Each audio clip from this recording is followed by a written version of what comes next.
Hello guys, આજે એક મારી ઓફિસમાં અલગ જ બનાવ બન્યો છે. સુરતથી અમારા મિત્ર ભૌતિકભાઈ આવ્યા. આજે જનરલી મારી ઓફિસમાં કેવું હોય કે છોકરો એના પપ્પાને જીદ કરાવતો હોય કે મને બુલેટ લઈ દો, બુલેટ લઈ દો, પણ આજે ઊંધું થયું છે. આજે છોકરો એના પપ્પાને ગિફ્ટ આપે છે. એ સરપ્રાઈઝ ગિફ્ટ છે. અહીંથી બાઇક લઈ અને મારે વિસાવદર મોકલાવાનું છે, ડેલી ખખડાવવાની છે ને કહેવાનું છે કે સુરતથી તમારા લાડલા સને મોકલાવ્યું ભૌતિકભાઈએ તમારા માટે ગિફ્ટ. તો જોઈએ આપણે વિડીયોમાં કેવા કેના એક્સપ્રેશન છે.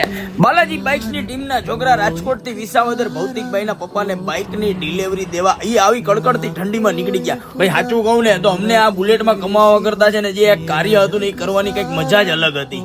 મિત્રો, તમારે પણ આવી સરપ્રાઈઝ ગિફ્ટ ઓર્ગેનાઇઝ કરવી હોય તમારા પપ્પાને, છોકરાને, ભાઈને, ગમે તેને, તો બાલાજી બાઇક્સનો સંપર્ક કરજો. फाइनली गाइस, छोकरा पहुंच गया विसावदर. So excited. भूखा नहीं सोया कभी, मजबूर बनकर अपने सपने बेचकर खिलाया बाप ने मजदूर बनकर. सो આવી ગઈ છે બાઇક 4 નવા બુલેટ. જયસુખભાઈ, હા આલિયા તમારા ફ્રેન્ડને મોકલાવી તમારા માટે ગિફ્ટ. पापा मेरी जान हरदम रखना, अब हाथ ये सर पर तुम